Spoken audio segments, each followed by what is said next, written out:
I never thought I'd have a life mission statement. But I've always heard about people have these life mission statements. Ooh, that's a big deal. But we actually did that. My mission statement is through submission to God to serve as a strategic catalyst to create holy and prosperous communities, especially relating to youth. This doesn't say I should be sitting at this table, by the way. But that's what I was waiting on, was for God to show and reveal an opportunity to help create holy and prosperous communities.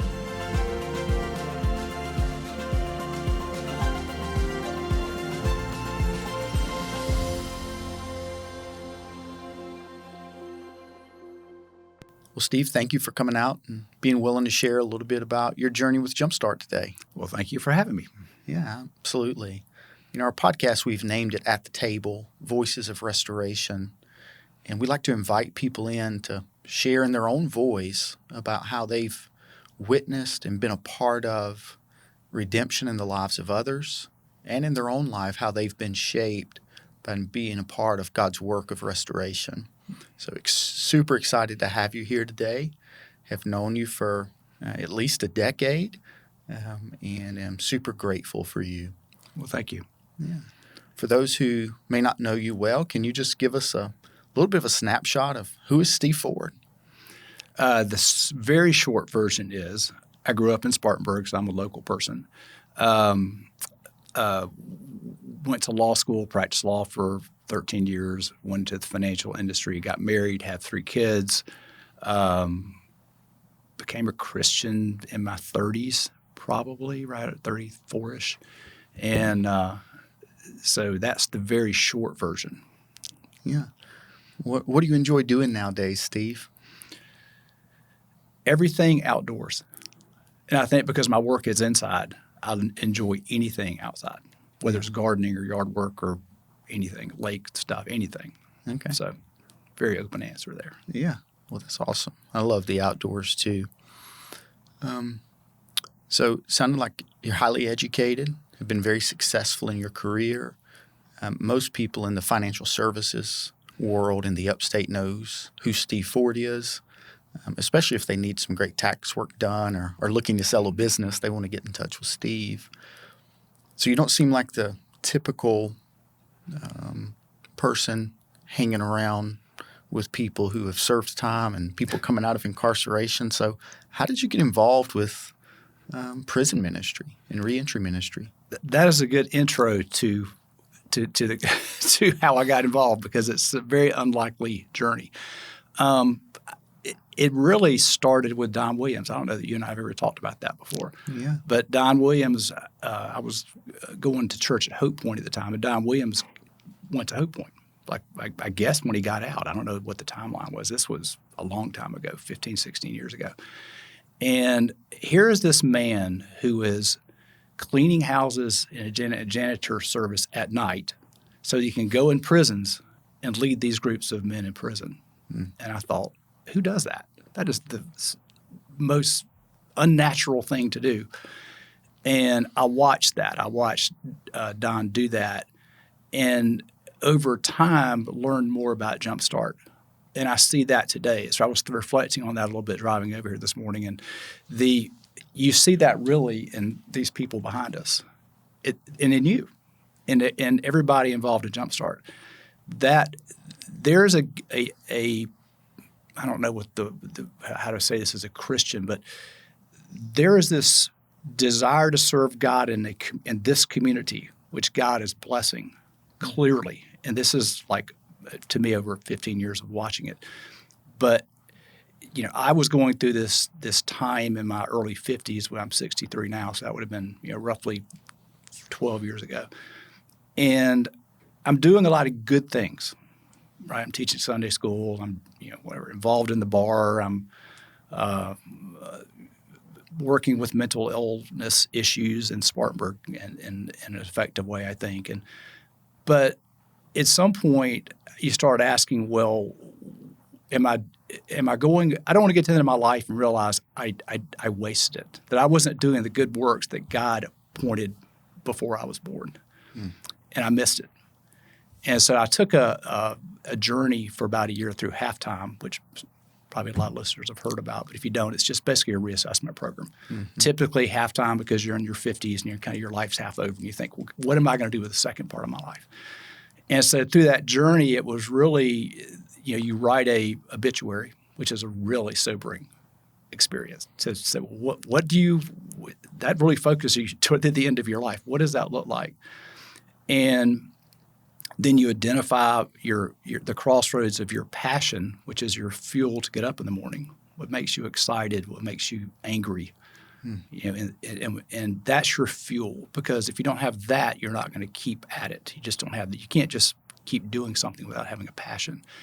And then you got to look at your gifts, right? I'm a strategic thinker. I'm a heavy doer. You got to figure out where the intersection is. I was searching for that. You and I have never talked about this, but yeah, this is great. I was actually coming out of halftime about 2 years before Restoration Village started, and so I'd been waiting for something. I didn't know what that was. In Jumpstart, I think this is actually kind of interesting.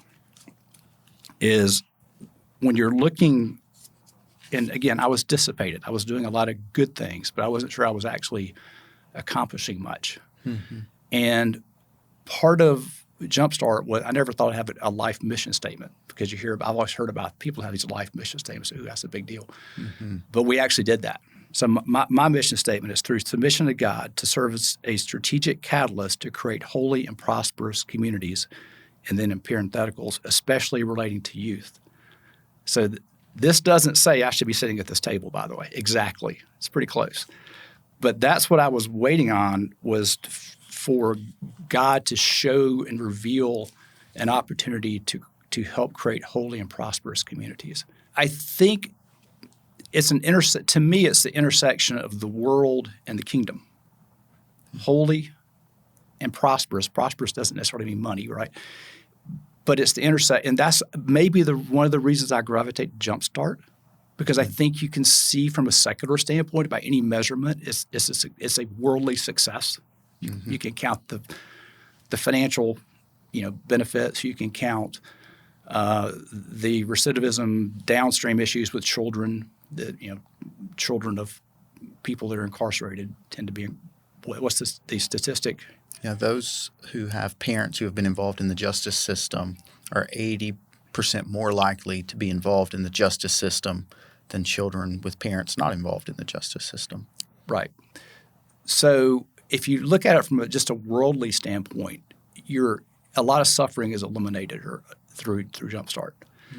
But then you look at the evangelical part, and it's just massive. And then so I just think the program is so effective, and so that's why when I was asked to work with the beginning of Restoration Village, I could see the leverage. I could see the leverage of the opportunity. Right. You said a lot there, using a few words around the ideas of being involved in good work, but being involved in work that's actually making a difference. And I think that's an idea a lot of people who have been involved in the nonprofit world struggle with, especially donors and volunteers. They really enjoy doing the work, but then there's that quiet thought of, is this actually helping make a difference? Because we, as believers, want to see kingdom fruit. And sometimes in some places the fruit isn't all that evident. What would you say to someone who's listening to this and maybe that idea resonates with them? They're busy with a lot of things, and maybe good things, but they haven't slowed down to define that life purpose and mission. That's exactly what I was struggling with. That was why I wanted, no matter what came out of the halftime assessment process, I wanted to take the time to identify and to put open hands and say, I tried. I may not be able to be led or figure this out, but I tried. But this is, I think Matthew 13 is exactly what the answer to what you're asking. So it's the parable of the sower. the rocky soil. Didn't really see that. I didn't really see myself there. Falls on rocky soil, withers, and thorns. That was really my issue. My issue is the world through busyness and everything, was it just choking out my walk? That was, I think, what most people as Christians are struggling with. But the last part, the good soil, it says the good soil falls, refers to someone who hears the word. Let me take my glass off and read this.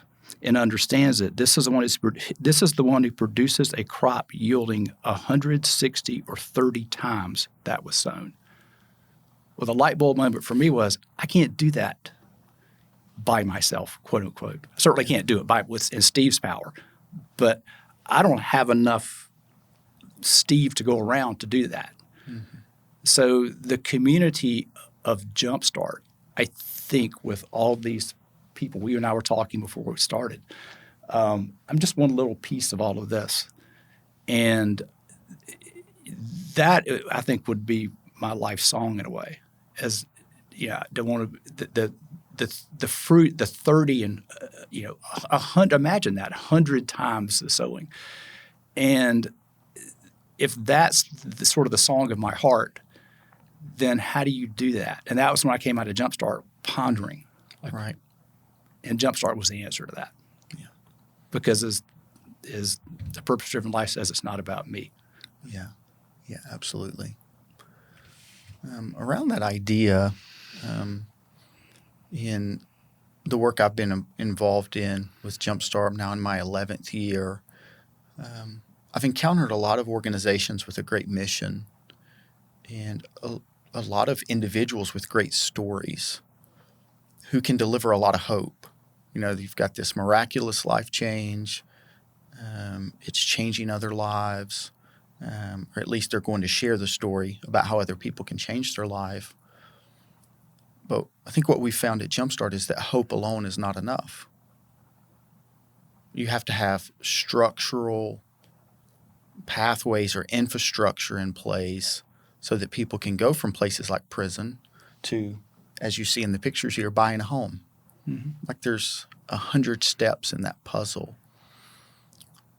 Is that the leverage you saw with Jumpstart, not only the potential for impact, but that there was actually structure in place to achieve the mission, not just to have a lot of inspirational talk around what we might do, but how you saw it occurring and the opportunity to scale that impact?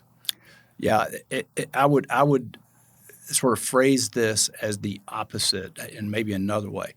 One, an entrepreneurial lone wolf way of thinking about how do you do the 160, 30-fold would be, could be starting your ministry, could be just taking food to homeless people or something. I don't know, just something you do by yourself. To me, the leverage was exactly what you're saying. I think the leverage was first of all, God's in it. That's the first thing. Yeah. And I think that's the multiplier. That is the multiplier. And if you've heard me say probably 20 times, if you hang around Jumpstart, you're going to see God. Mm-hmm. And I tell people all the time, I was like, I used to always hear about, the book Faith Like Potatoes, I think was a really famous book about 10 years ago. But basically, we hear about miracles in, sub-Saharan Africa and people being raised from the dead, things like that. And I always thought that was some faraway thing because we just don't, I think as Americans, we're so overwhelmed with everything. We don't see it. We're not tuned into it. And you hang around Jumpstart for a while and weird coincidences start happening a lot. And things you just can't explain. Mm-hmm. And that's God working through the people here. And you and I are looking at each other smiling because it literally happens almost to you probably every day. Yeah. Almost every time I'm involved with Jumpstart, something happens that we just walk away shaking our heads. Yeah. I guess that's the first thing. But the second thing is there's structure, right? No one's having to rewrite the handbook for the Inside program, right? Or rethink. You're just building on something and joining. You use the word working in the vineyard. This is a place where people come to to serve and to work in the vineyard. And that's 100% right. Mhm. So I think that is the leverage. Yeah. Is you're building on that structure that's already there. Yeah. That's awesome. I'm going to shift the conversation just a little bit. In 2018, Jumpstart developed a master plan to consolidate our housing and programming into a central location. We were dispersed across Spartanburg County in nearly 15 homes, and most of which were in need of extensive restoration, and had a fleet of vehicles that was breaking down more often than it was functioning Yes. well. But we had some success as far as on the mission side of things, but there were very, very few people in those times willing to give financially to Jumpstart. And yet we developed this master plan to build a neighborhood.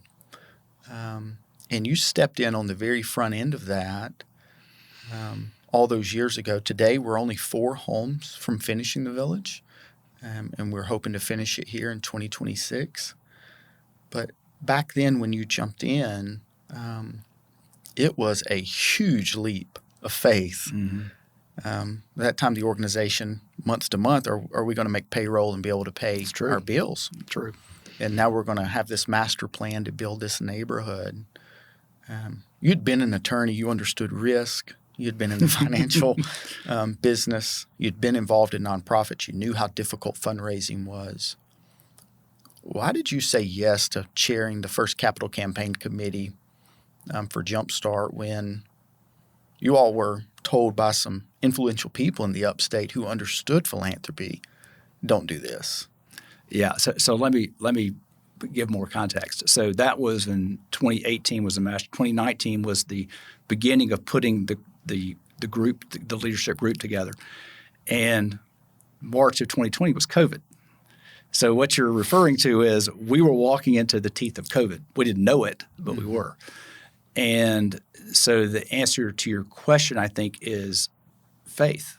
I think that sounds almost very Christian-y to say that, but it's 100% true. We looked at it and talking about from a building it standpoint, but it wasn't let's have faith and you just sort of do it. It wasn't like that. It was lots of affirmation along the way, and the wonderful story of how the property was found that Restoration Village sits on, right? Yeah. So story is, of course, there was no land because we couldn't afford it because we didn't have any money.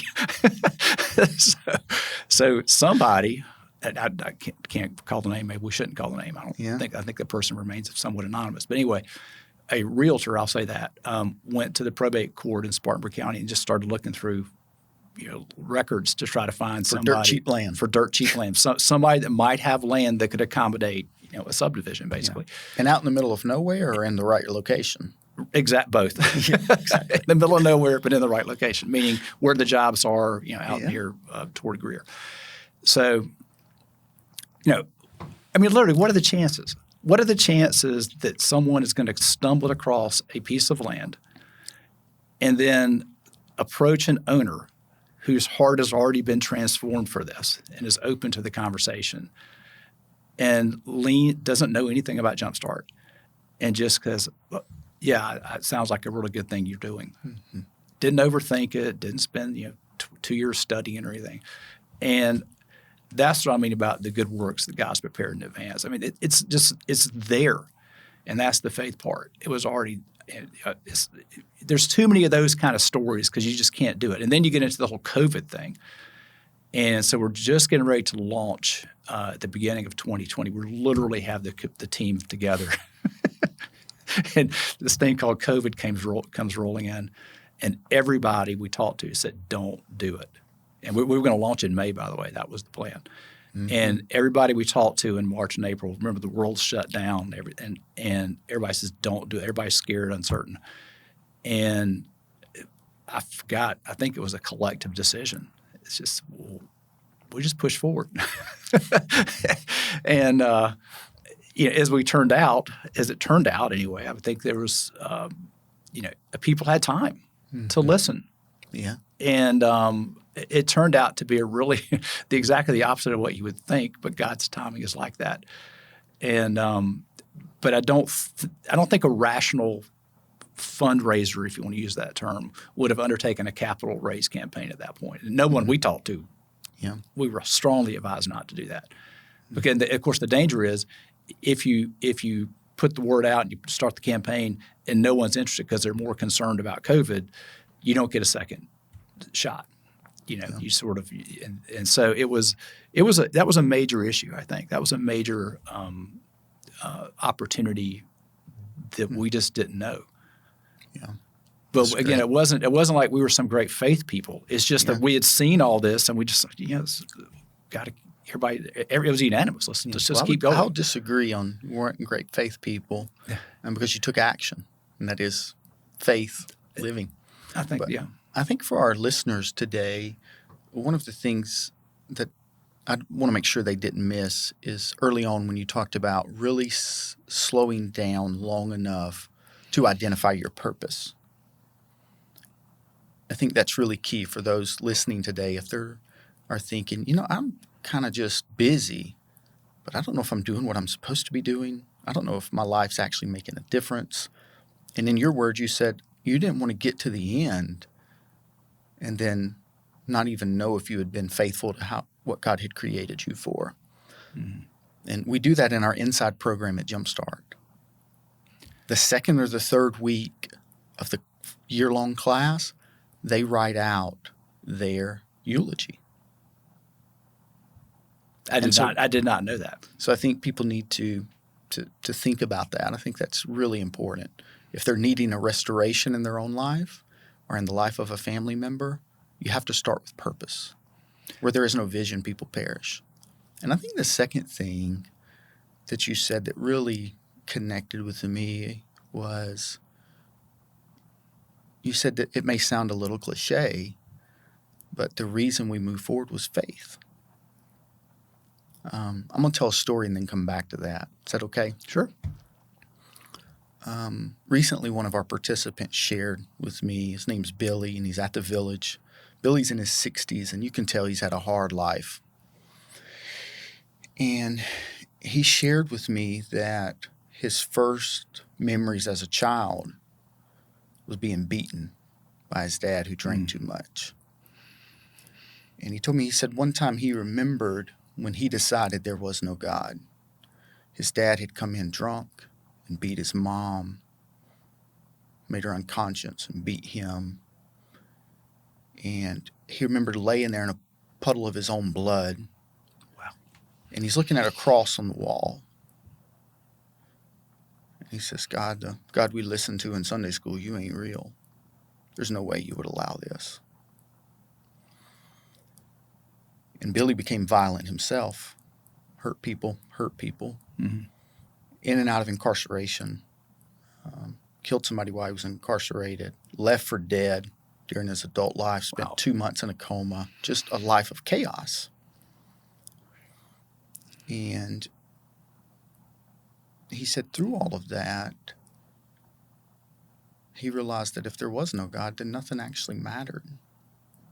And he couldn't accept that because he'd experienced some love from some people coming into the prison who called themselves Christians. It was the only people showing love to anyone in the prison. Mm-hmm. And he said, but when he got out of prison, he thought, I've been useless my whole life. I've been violent. I'm obviously not worth much, or I wouldn't have been born into that kind of family. Still wrestling with some of that. And he said he was reading in the scriptures about the little boy with the 5 loaves and the 2 fishes. Mm-hmm. And it wasn't really about what he had to offer. It was about him giving what he did have to offer and surrender to Jesus and letting him be the multiplier to turn the seeds into 100-fold. And so I think the reason I've interrupted for this long and went on with that story is that for our audience today, regardless of where they are in life or the people they love, where they are in life, when you give it to Jesus, through your shame, through guilt, through failure, he can take 5 loaves and 2 fishes and feed 5,000. And you all believed that. Yeah, I was just thinking, boy, I feel him in me. I get that. And I hear that from everybody I know that goes inside, regularly and does the round tables. And one of my good friends who you know well says, it's the best part of my week. I would give up almost anything in my week to go spend time. And so this idea that the outside, all of us on the outside, or the volunteers that are going in weekly, are there saving people, is we're being fundamentally changed in this process. Mm-hmm. So I really understand what he's talking about with the 5 loaves and what he's saying, because we're all bruised and beaten and at the core. Yeah. And I think that's really. I go back to Don Williams and you. I'll put you out there and make you uncomfortable, because I know Don would be uncomfortable, but bring his name up, but as a servant. But if you look at the volunteers and the people, that is the culture of the organization. Yeah. It's one beggar helping another beggar find food, and boy, that is pretty. I don't know that it's rare, but it seems rare to me in a community that actually culturally and its core belief system does that. Yeah, that's really good. So you were part of the work here in South Carolina in its very infant stages. I think many members of Hope Point who were united as brothers and sisters in Christ there made up the initial board of Jumpstart. So it was really a grassroots effort. And after you rotated off the Capital Campaign Committee, did some great work there. Now you're serving as a strategic advisor for Jumpstart USA. Can you talk a little bit about why you have chosen to help expand what we've learned here in South Carolina to other locations? If you go back to my mission statement, it's a strategic. The word strategic is in there. So it's the nature of my personality that I'm going to do things strategically. I'm a catalyst, a strategic catalyst. And so I think what I saw in Restoration Village was, again, the leverage there. I think that because the feedback loop back into the prisons as the word gets out that there's a wonderful community to go to, that's just waiting. That just helps the inside, which helps the jumpstart effect across the whole prison system. I mean, there's just leverage everywhere in this. And then it also helps perfect, because South Carolina is the laboratory. I mean, it is literally for the nation is the laboratory. And you carry that. Yeah, I know you feel that, and maybe hopefully it's not burdensome to you, but it is where everything for the whole nation comes on. And people need to understand that it's really important what's happening here. And so, but what we were seeing years ago, as you know, were other states were calling because it's so successful here in South Carolina. All the Department of Corrections people, they have national meetings that they all go to, and they talk. And so someone calls from Ohio, and then someone calls from Georgia, and someone calls from Florida, Texas, and there has to be a mechanism to outreach to them, right, and to sort of transport the program and the processes, and hopefully the culture. I mean, this all about culture. It's all about culture, and preserve that. And that's one of the big things I think from a national standpoint is it's going to have to be figured out. It is being figured out, hopefully. But yeah, it's a great question. It's I think the involvement here. There's another. I keep using the term leverage, but it goes out nationwide, very rapidly. I would add. I mean, very, very rapidly. Yeah. Well, thank you for your work there, Steve. As we kind of wrap up here, for those who are listening today and maybe want to know more about Jumpstart or want to have a conversation with you, maybe over coffee, around what you learned, and maybe they just want to share where they're at and hear your strategic feedback, what's the best way for someone to get in touch with you, maybe by email? Sure. My email is SB, like in boy, SB Ford 1962. I know that's what old people will do. They put their birth date in there. It's SB Ford 1962 at Gmail. So they can just email me if they want to talk. They can talk about halftime. I'd be happy to talk to them about that process because that's a whole nother podcast. But certainly happy to talk about Jumpstart or anything going on there. Yeah. Well, again, thank you for you and your wife's investment in the work of Jumpstart, both from a time and a resource standpoint, your willingness to connect us to people in your network so they can hear. And as I've heard you say, it's a privilege to get to be a part of what God's doing. And I feel that.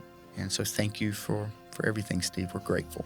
Thank you for having me and for all you do.